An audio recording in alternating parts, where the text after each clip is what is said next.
Hello बच्चों, let's read the question. The question says a single electron orbits a stationary nucleus of charge plus Ze, where Z is a constant and E is the magnitude of electronic charge. It releases 47.22 electron volt of energy if it comes from the third orbit to the second orbit. Use ionization energy of hydrogen atom is equal to 13.6 electron volts. तो option में हमें different parameters के values हमको provide किए गए और हमें देखना है कि इनमें से कौन से ऑप्शंस हमारे करेक्ट होंगे. इस क्वेश्चन को सॉल्व करने के लिए हम जो की कॉन्सेप्ट यूज करेंगे वो होगा हमारा simply Bohr's model of an atom. तो हम यहाँ पे लिख सकते हैं Bohr's model of a atom. तो नील बोर ने हमें मॉडल ऑफ हाइड्रोजन एटम दिया था और उसको पोस्टुलेट करके हम ऑल सिंगल इलेक्ट्रॉनिक एटम्स के लिए हम लोग सेम पोस्टुलेट यूज कर सकते हैं. तो ये मॉडल ऑफ द एटम, इसको हम बेस रखेंगे to find out the required solutions.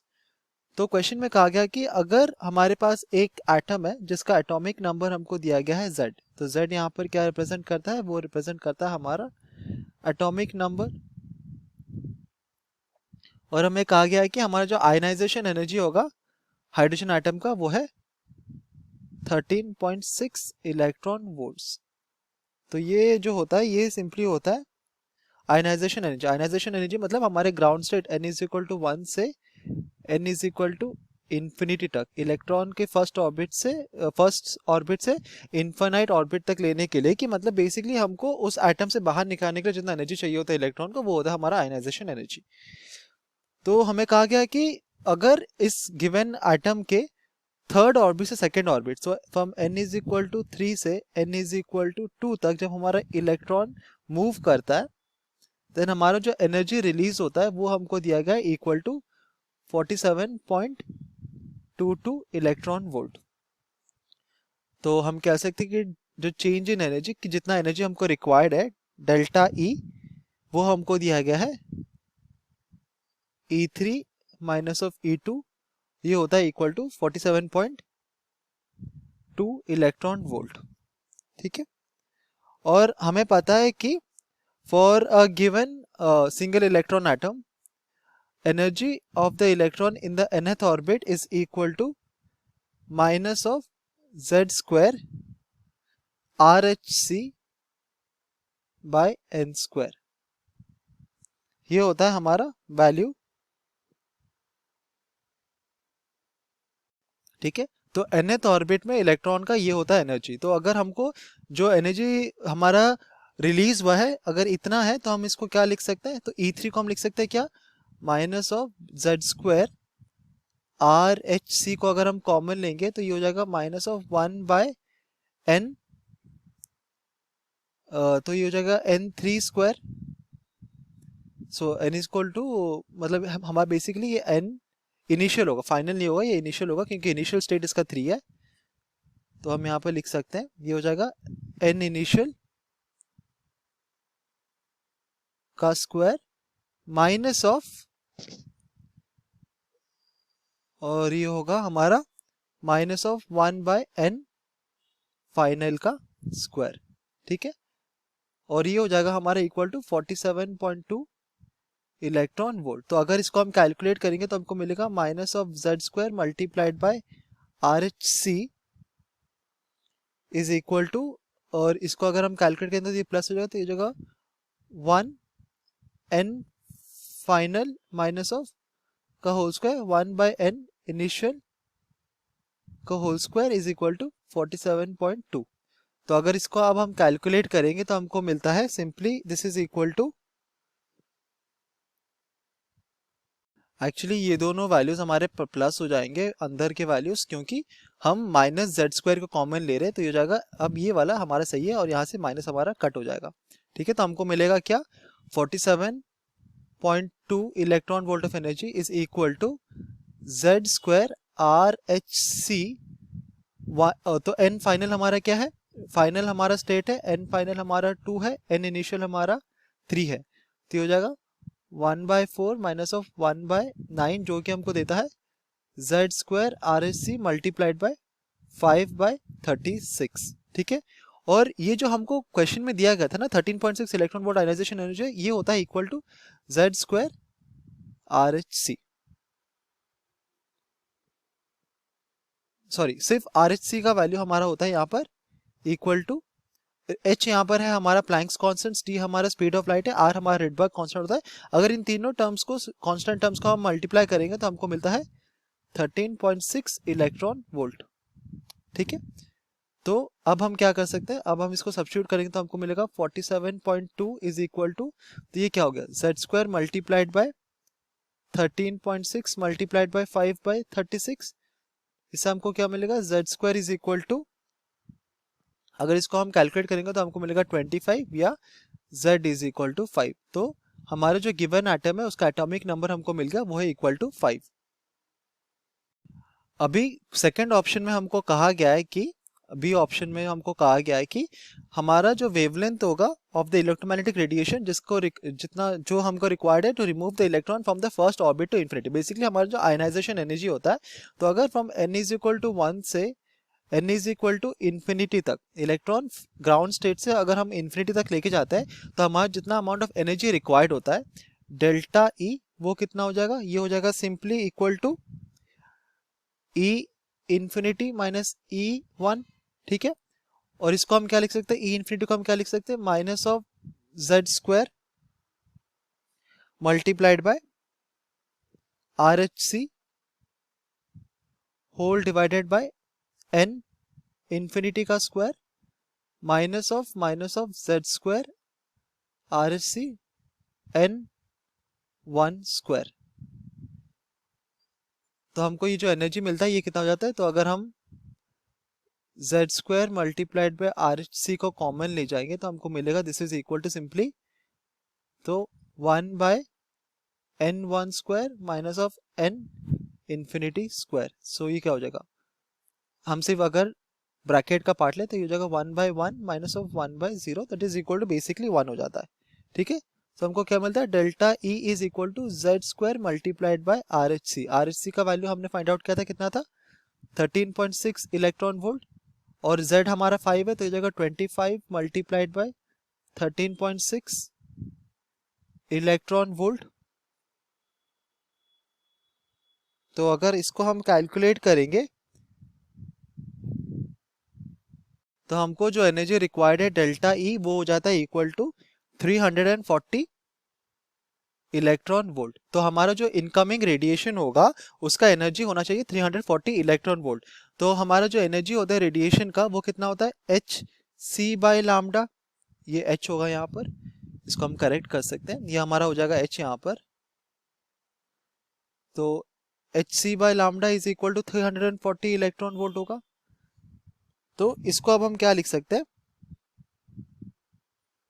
तो लैम्डा हमारा जो रिक्वायर्ड वेवलेंथ होगा, लैम्डा हो जाएगा कितना, hc बाय 340 इलेक्ट्रॉन वोल्ट। तो इलेक्ट्रॉन वोल्ट जो हमारा एनर्जी है इसको हम कन्वर्ट करेंगे जूल्स में, तो लैम्डा हो जाएगा, h हमारा है 6.63 multiplied by 10 to the power minus of 34 multiplied by 3 multiplied by 10 to the power 8 whole divided by 340 multiplied by 1.6 multiplied by 10 to the power minus of 19, और ये हो जाएगा हमारा मीटर में। तो अगर हम कैलकुलेट करेंगे तो हमको लैम्डा का वैल्यू मिलेगा टू बी इक्वल टू,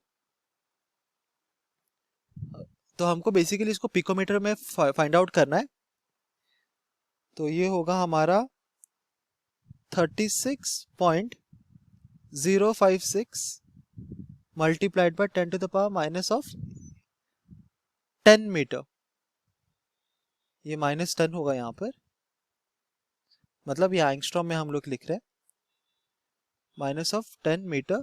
तो अगर हमको पिकोमीटर में लिखना है तो हमें क्या करना पड़ेगा, पिकोमीटर का जो पावर टर्म होता है 10 का, वो तो 10 टू पावर -8 होता है, because we know that 1 picometre is equal to in 10 to the power minus of 8 metre.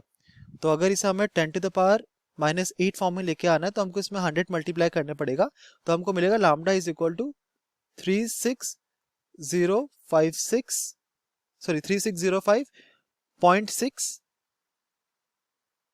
Picometre,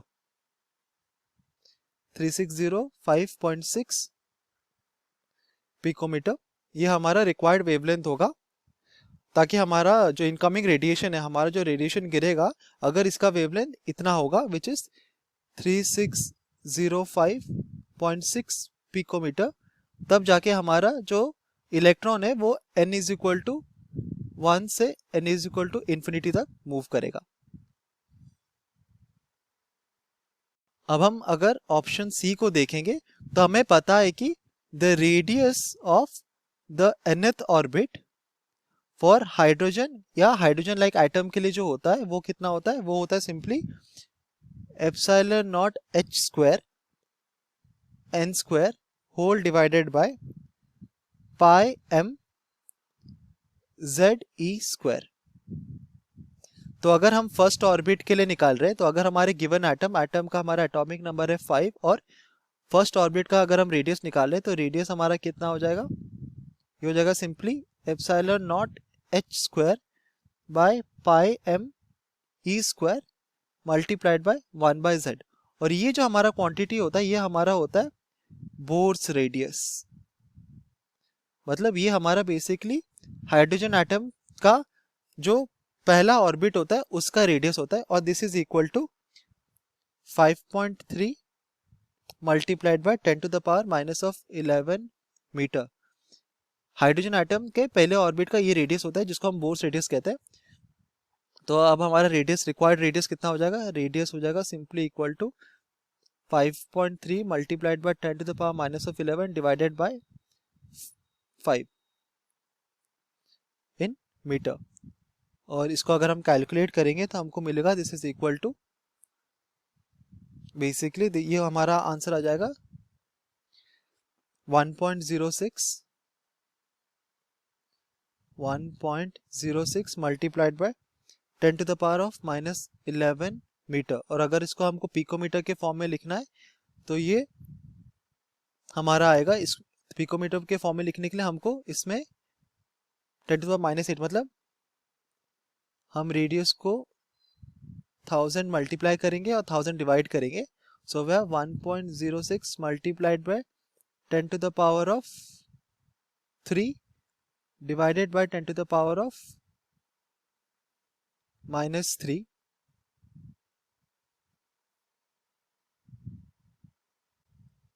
ये 10 टू द पावर 3 ही रहेगा यहाँ पर, ये हमारा करेक्ट था initially. So 10 to the power 3 यहाँ पर हमने डिवाइड भी कर दिया और ये हो जाएगा 10 to the power minus of 11 metre. तो ये हो जाएगा 1.06 divided by 1000 multiplied by 10 to the power of minus of 8 metre.